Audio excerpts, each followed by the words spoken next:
우리가 보통 생각할 때 다수의 안정을 먼저 챙기는 게 당연하잖아요. 그런데 만약 그 생각이, 그 접근법이 사실은 틀렸다면 어떨까요? 오늘 우리가 살펴볼 내용은 바로 이겁니다. 한 사람의 가치가 얼마나 중요한지에 대한, 어쩌면 우리의 상식을 완전히 뒤집어 버릴 수도 있는 강력한 메시지죠. 자, 바로 이 질문. 이게 오늘 우리가 파고들 이야기의 핵심입니다. 모든 게 괜찮은 99마리, 그리고 길을 잃어버린 딱 한 마리. 우리의 관심, 우리의 에너지는 과연 어디로 가야 할까요? 쉽지 않은 질문이죠? 이 질문에 대한 답을 찾으려면요, 먼저 아버지의 뜻이 뭔지부터 알아야 합니다. 이 개념은 아주 유명한 길 잃은 양의 비유에서 나왔어요. 목자가 99마리를 그냥 놔두고 그 길 잃은 한 마리를 찾으러 떠나는 바로 그 이야기요. 사실 대부분의 조직이나 사회를 보세요. 효율성을 따지죠. 99%의 안정을 위해서라면 1% 정도는 어쩔 수 없다고 생각하기 쉽습니다. 그런데 오늘의 메시지는 바로 그 지점에서 우리의 그런 본능적인 생각이 어쩌면 신의 관점과는 정반대일 수 있다고 말합니다. 중요한 건 다수가 아니라 길을 잃은 그 소수, 그 한 명에게 집중하는 거라는 거죠. 네, 바로 이 구절이 이 모든 메시지의 심장입니다. 작은 자 하나라도 잃는 것을 원치 않는다는 이 아버지의 마음. 이 한 문장이 우리의 시선을 거대한 집단에서 외롭게 길을 잃은 단 한 사람에게로 확 돌려놓습니다. 자, 그렇다면 한 사람에게 집중한다는 게 구체적으로 뭘 의미하는 걸까요? 이 질문은 결국 우리가 인생에서 무엇을 진짜 가치 있다고 생각하는지에 대한 근본적인 질문으로 이어지게 됩니다. 솔직히 우리 큰 숫자에 약하잖아요. 수만 팔로워, 수백억 매출. 이런 거 보면 대단해 보이죠? 하지만 원문은 우리에게 이렇게 묻는 것 같아요. 그 화려한 숫자 뒤에 가려진 이름도 모르는 한 사람의 이야기에 집중할 수 있니? 라고요. 가치의 기준을 어디에 둘 거냐는 그런 도전이 생기죠. 이 비교는 계속됩니다. 우리는 정말 어마어마한 돈과 노력을 들여서 크고 멋진 건물을 짓죠. 그런데 만약 그 화려한 건물 안에서 단 한 사람이라도 소외감을 느끼고 있다면 과연 무엇이 더 중요하다고 할 수 있을까요? 심지어 가장 거룩해 보이는 종교적인 의식도 예외는 아닙니다.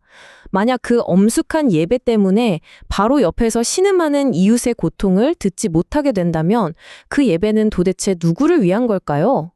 이 메시지는 형식이 본질보다 중요해질 수 없다고 아주 날카롭게 지적하고 있습니다. 그러니까 핵심은 이겁니다.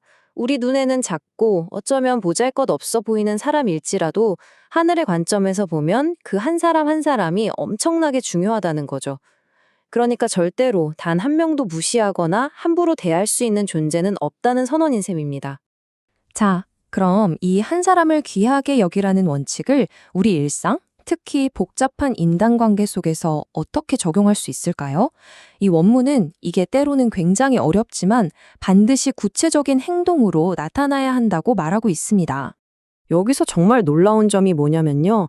길 잃은 양을 찾는 그 마음을 나에게 잘못한 사람을 찾아가는 행동과 바로 연결시킨다는 겁니다. 길 잃은 사람을 찾는 심정으로 갈등 상황에 들어가라는 거죠. 와, 이건 우리가 보통 생각하는 잘잘못 따지기와는 목적 자체가 완전히 다른 이야기입니다. 네, 보시는 것처럼 대면의 목표는 그 사람의 죄를 막 사람들 앞에 드러내거나 내가 맞아 하면서 권위를 내세우는 게 절대 아닙니다.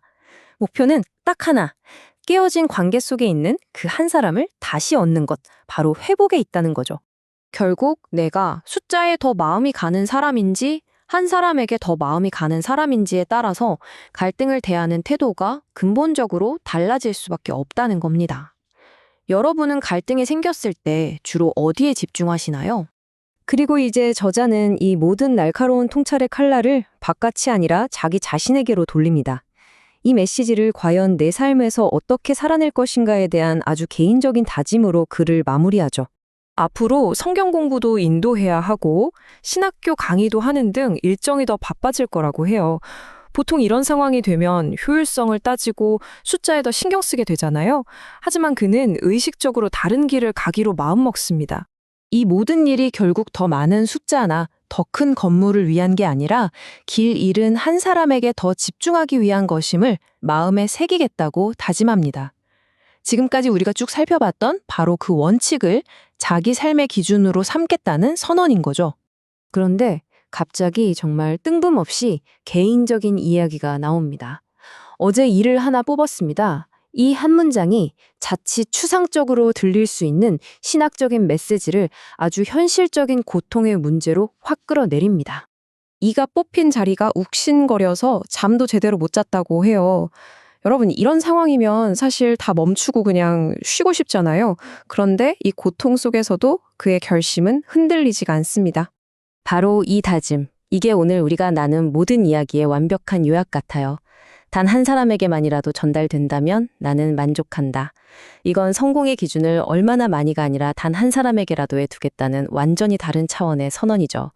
결국 이 모든 메시지가 향하는 첫 번째이자 가장 중요한 청중은 다른 누구도 아닌 바로 자기 자신이었던 겁니다. 남을 바꾸려 하기 전에 먼저 나 자신에게 이 메시지를 적용하겠다는 아주 솔직한 고백인 거죠. 그리고 이제 이 질문은 우리 각자에게 남겨졌습니다. 여러분의 삶에서 여러분이 다시 얻어야 할 그 한 사람은 누구인가요? 어쩌면 그게 다른 사람이 아니라 바로 나 자신일 수도 있겠죠. 이 질문을 한번 곱씹어 보시면서 오늘 분석은 여기서 마치겠습니다.